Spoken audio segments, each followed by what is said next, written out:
Let's come to this doctor Mohid, یہ جو خبریں چلتی رہیں، انگ سان سو کی نوبیل پیس پرائز ان کو ملا ہے، بہت بڑی شخصیت ہے، پاکستان میں ان کا بڑا نام ہے، لوگ ان کو ایڈمائر کرتے ہیں، زرداری صاحب یہاں سے چل کے وہاں پر جاتے ہیں ان کو خراج تحسین پیش کرنے کے لیے. ان کا بیان بھی میں پڑھ رہا تھا، مکمل طور پر خاموش تھی، انہوں نے اس کمیونٹی کا ذکر بالکل نہیں کیا اپنے بیان میں سے. تو یہ فگر اتنے لارج نہیں ہے یا فلٹر لگا دیے گئے ہیں؟ What's your take? دیکھیں دونوں چیزیں ہیں. میں تھوڑا سا آپ کے پروگرام کے وساطت سے بھی کہہ دوں کہ میں نے اپنے پروگرام میں اس وقت ہماری انڈرسٹینڈنگ یہ تھی، اور پاکستان کی جتنی ویب سائٹ ہیں اس پہ بڑا ایک فیلنگ تھی کہ بھئی 20,000 سے زیادہ ایک اندازہ تھا کہ لوگ جو ہیں وہاں مارے گئے. تو میں نے اپنے انٹروڈکشن میں آئی واز ارسپانسبل، میں نے اپنے انٹروڈکشن میں کہہ دیا کہ اندازہ ہے کہ 20,000 سے زیادہ مسلمان جو ہے مارے گئے ہیں. اور سبسیکوئنٹلی جب میں نے اس کو فیس بک پہ ڈالا تو وہاں پہ بہت سے انڈین جو کمنٹیٹر تھے انہوں نے لکھا جی آپ غلط کہہ رہے ہیں، ایسا نہیں ہے، یہ پاکستان کی جماعت اسلامی اور اسلامسٹ گروپ جو ہیں ایگزیجریٹ کر رہے ہیں اور یہ کلنگ فیو ہنڈریڈز کی ہے. تو مجھے پھر بڑی انٹریگ ہوئی، میں نے چیک کرنا شروع کیا تو جتنی بھی دنیا کی بڑی بڑی پبلیکیشنز ہیں جیسے گارڈین ہے، نیو یارک ٹائمز ہے، وہاں کچھ ذکر نظر آتا ہے. گارڈین میں بالکل نہیں ملا لیکن نیو یارک ٹائمز میں میں نے ایک پیس دیکھا تو یہ اندازہ مجھے ہوا کہ کلنگز ہوئی ہیں، فیو ہنڈریڈز ہوں گی کلنگز، لیکن وہ ہزاروں نہیں ہیں. ڈسپلیسمنٹ بہت زیادہ ہے، بیکاز بی بی سی میں انہوں نے اس کی ویب سائٹ پہ میں نے دیکھا تو انہوں نے کہا کہ hundreds of thousands of people Bangladesh کی طرف آ گئے. تو ایک ریزن ہے کہ خود برما کے اندر کلنگ اتنی نہیں ہوئی ہے، ایک تو یہ وجہ ہے آنگ اس کی سوچی کی. لیکن دوسری ایک بہت بڑی وجہ ہے کہ دیکھیں جون میں ان سے جب پوچھا گیا سوچی سے کہ آپ جو ہیں ان کو سٹیزن شپ رائٹ ہونے چاہیے تو انہوں نے کہا کہ مجھے پتہ نہیں ہے. اتنی بڑی لیڈر، اب یہ جیسے پاکستان میں ہے کہ اگر آپ احمدی قادیانی کے بارے میں کہتے ہیں کہ جی ان کو نام آ رہے ہیں یا ان کے ساتھ زیادتی نہ کریں تو لوگوں کو فوری طور پہ شک یہ ہوتا ہے کہ شاید آپ احمدی ہیں قادیانی ہیں. پوائنٹ آف پرنسپل ان کے ذہن میں نہیں آتا کہ مائنورٹی کو آئینی تحفظ کیا موجود ہے، مائنورٹی آئینی تحفظ ہے یا اس سے ہمارا دنیا میں یا پورا معاشرہ اس سے ڈسٹروائے ہوگا. کہتے ہیں آپ اس میں سے کہہ رہے ہیں کہ آپ کوئی سمپتھی ہے، کوئی سمپتھی فیکٹر ہے. تو آنگ سان سوچی جو ہے وہ کہہ نہیں سکی، اتنی بڑی لیڈر ہو کے وہ اس کو نہیں کر سکی. اور مجھے تو شک یہ ہے کہ جب او آئی سی نے تھوڑا سا اس کو ریز کیا اور نیو یارک ٹائمز میں لوگوں نے لکھا کہ بھی آنگ سان سوچی کیوں نہیں بولتی اس کے اوپر، تو پھر وہ مجبور ہو کے اس نے پارلیمنٹ میں گزشتہ روز جس کو بی بی سی میں ہم دیکھ رہے ہیں، اور وہاں پر بھی اس نے نہ رکھین کا ذکر کیا ہے پروونس کا، نہ مسلمانوں کا ذکر کیا ہے، نہ اس نے ایک عمومی سے انہوں نے پرنسپل بات کی ہے جی کہ جو شہریت کے قوانین ہیں ان کو واضح کرنا چاہیے، مائنورٹیز کے رائٹس، اور اس کے بعد یہ کہ جب تک مائنورٹیز کے رائٹس آپ انشور نہیں کریں گے تو ایک جینوئن جمہوری معاشرہ جو ہے نا، یہ اس like a press release statement, not more than کم پہ شوکت. ایک ایسا ملک جس کے اندر اتنا کچھ ہو رہا ہے، جس کے ارد گرد امت مسلمہ کے جو نمائندہ گروپ ہیں ان کے ساتھ اتنا کچھ ہو رہا ہے، جس کا قریب ترین علاقہ اگر آپ نے مذہبی طور پر تو وہ مڈل ایسٹ بنتا ہے. مڈل ایسٹ کے اندر جو حالات ہیں وہ آپ کے سامنے، سیریا کو آپ اٹھا کر دیکھ لیں، لیبیا کے حالات آپ اٹھا کر دیکھ لیں.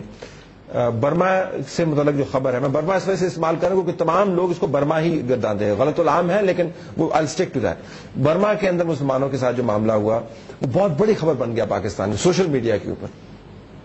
بالکل بڑی خبر بنا. اور میں ابھی بھی یہ جو مختلف فگرز ہیں 100 یا 200، میں ذاتی طور پر اس فگر کو بہت زیادہ سمجھتا ہوں، بیکاز اگر زیادہ سمجھتے ہیں یا آپ اس سے کہیں زیادہ سمجھتا ہوں، اس وجہ سے کہ برما کے اندر سے تو کوئی خبر نہیں آ رہی، آن دا گراؤنڈ ویریفیکیشن کوئی نہیں ہے وہاں سے. ایک شوکت وہ ڈینائی کر رہے ہیں، میں نے دیکھا برما کی گورنمنٹ کہہ رہی ہے کہ کچھ ہے ہی نہیں، خبر نہیں آ رہی نا ادھر سے. ایگزیکٹلی یہی کہہ رہا ہوں کہ کوئی خبر ادھر سے نہیں آ رہی.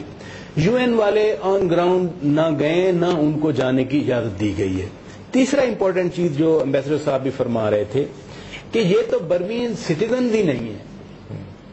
جب آپ برما کے سٹیزن کے بارے میں یو این سے پوچھیں گے یا برمیز گورنمنٹ سے پوچھیں گے وہ تو کہتے ہیں ہمارے سٹیزن بھی نہیں ہیں. دیکھیں نا اس کی وجہ یہ ہے کہ 1948 سے 1962 تک روہنگا مسلمز کو باقاعدہ شہریت ملی رہی. 62 میں جنرل نیوین آئے تو اس نے روہنگا مسلمز کو فوج سے نکال دیا، آفیسر سے نکال دیا، اور یا تو وہ بھاگے بنگلہ دیش گئے. صرف بنگلہ دیش نہیں جاتے، یہ تھائی لینڈ بھی جاتے ہیں، 2000 کلومیٹر بارڈر تھائی بھی ان کے ساتھ ملتا ہے، اور وہاں پر ان کے ساتھ جو ہوتا ہے وہ ایک اور کہانی ہے. ایک اور کہانی. 82 میں نیا سٹیزن شپ ایکٹ لایا جنرل نیوین.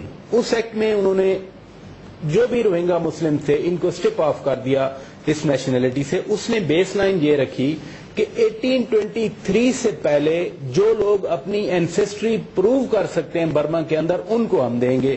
اب 1823 سے پہلے میں پاکستان میں اپنی اینسیسٹری ایز آن پیپر تو میں نہیں کر پرابلی ہاف دا گلوب کی اینسیسٹری چینج ہو جاتی ہے اگر آپ یہ ریکوائرمنٹ اس کو لے آئیں، کوئی بھی پروو نہیں کر پائے گا کہاں سے وہ آیا. تو اس وجہ سے جب وہ اپنے ان مسلمانوں کو سٹیزن ہی نہیں مانتے، اس وجہ سے ان کا جو فگر ہے کتنے مارے گئے.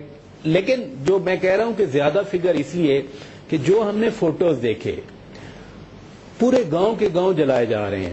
صرف یہ نہیں ہے کہ مسلمان جو ہے وہ اس کا وکٹم بن رہا ہے، بلکہ اس ویسینٹی میں، اس کمیونٹی میں جو بھی ہے پورا گاؤں جل رہا ہے، وہ اسی وجہ سے جل رہا ہے. وہ جن کو کہتے ہیں کہ نان برمیز ہیں، ان کو کالا کہتے ہیں، اور کالا کہہ کے ان کو نکالنے. تیسری جو ان کی نفرت کی وجہ ہے وہ دو وجہ ہیں. پہلی وجہ تو یہ ہے کہ جو بدھسٹ ہیں، عموماً بدھسٹ کو کہا جاتا ہے کہ وہ پیسفل ہیں، وہ مارنے کے چکر میں نہیں پڑتے، لیکن یہاں پر باقاعدہ ریلیجس فیکٹر ہے. کیٹل کلر کہتے ہیں مسلمانوں کو وہاں پر. بہت بڑا معاملہ ہے، بہت بڑا معاملہ ہے. انفیکٹ بیسٹر صاحب سے اسی نقطے کے اوپر کہ بدھ مت کے بارے میں تو وہ امن اور ان کی زبان میں آشتی کا پیغام ہے، اور اس کے بعد آپ تمام برائی کو وائلنس آپ قدم بھی اٹھا کے رکھتے ہیں کہ کہیں نیچے چونٹی نہ آ جائے. مطلب یہ ان کی تربیت ہے. For them to be burning houses اور ولیجز کو نکالنا، اور اس کے بعد لوگوں کو ڈسپلیس کرنا اور قتل کرنا، اور ریاست کی پالیسی جو ہے اس کو اپنے بدھ مت کے نام کے اوپر اتنا اپریسو بنانا. واٹس دی ایکسپلینیشن فار اس کا تو کوئی تھوڑی سی وضاحت کریں. دیکھیے جی، میرے خیال میں تو تمام مذاہب جو ہیں انکلوڈنگ بدھ مت وہ سارے امن و آشتی کا ہی سبق دیتے ہیں. انکلوڈنگ کرسچینٹی میں بھی یہ ہے کہ آپ کے ایک طرف اگر منہ کے اوپر چوٹ پڑ جائے تو آپ دوسری چیخ جو ہے وہ آپ سامنے کر دیں. اسلام بھی امن و آشتی کا دیتا ہے، لیکن میرے خیال میں سب دنیا جو ہے اس میں ایک جو کہتے ہیں ایک ٹرینی آف میجورٹی چل رہی ہے، اور ایک قسم کی ایکسٹریمزم آ رہی ہے. ہندو مت میں بھی آ رہی ہے، کرسچینٹی میں بھی آ رہی ہے، یہودیت میں بھی آ رہی ہے، اسلام میں بھی آ رہی ہے، اور یہاں پہ بھی. بلکہ میں یہ کہوں گا کہ میانمار میں یا برما میں یہ زیادہ ہو گیا ہے، اور خاص طور پہ انڈر دا ملٹری رجیمز بہت ہوا ہے، کیونکہ جنرل نیون جو ہے اس نے بہت غلط روایت ڈالی ہے. ایک تو یہ کہ مسلمانوں کی تمام پراپرٹیز لے لی اس نے 1962 میں، اور بہت ساروں کو بنگلہ دیش میں بھگا دیا، اور اس کے بعد وہ بنگلہ دیش سے بھاگتے بھاگتے تھائی لینڈ تک اور پاکستان تک، کراچی میں بہت سارے آئے، اس کے بعد سعودی عربیہ گیا. سعودی عربیہ میں آج اب بھی رہتے ہیں، and they holding temporary Pakistani passports. تو یہ مسئلہ جو ہے یہ اصل میں برما کا ہے، لیکن اس نے یہ تمام مسئلہ جو ہے ان کو پرسیکیوٹ کر کے، اور یو این نے یہ کہا ہے کہ یہ this is one of the most persecuted minorities in the world. تو وہاں پہ تو اتنا یعنی ان لوگوں کے ساتھ ظلم ہوا ہے، یعنی آپ یہ کیسے کہہ سکتے ہیں کہ لوگ سینچری سے وہاں رہ رہے ہیں اور ان کو آپ کہیں گے کہ آپ سٹیزن ہی نہیں ہیں. اچھا، let me take a break ہے. اوریہ مقبول جان صاحب ہمارے ساتھ لائن پر ہے. بریک کے بعد ان سے ہم بات کریں گے، اور فگرز کی بحث سے آگے جاتے ہوئے کہ جہاں پر بھی اقلیت ہے کس کس بہانے اس کے اوپر ظلم ہو جاتا ہے. اور ایک آرگومنٹ جو وہاں کی اکثریت استعمال کر رہی ہے آج کل، وہ آرگومنٹ یہ ہے کہ آپ لوگ جو ہیں وہ ہر طرف ظلم کا بازار کیے ہوئے، یعنی مسلمان گرم کیے ہوئے ہیں. اور جب طالبان نے بامیان کے اندر مجسمے اڑائے بدھا کے، تو اس کے نتیجے میں وہاں پر ڈیمانڈ شروع ہو گئی تھی کہ مسلمان کی مساجد کو، پرانی مساجد کو آپ گرا دیں. تو ایک گلوبل ڈائنامک بھی ہے اس تمام کانفلکٹ کے اندر. بریک کے بعد اس کے اوپر بات کریں گے.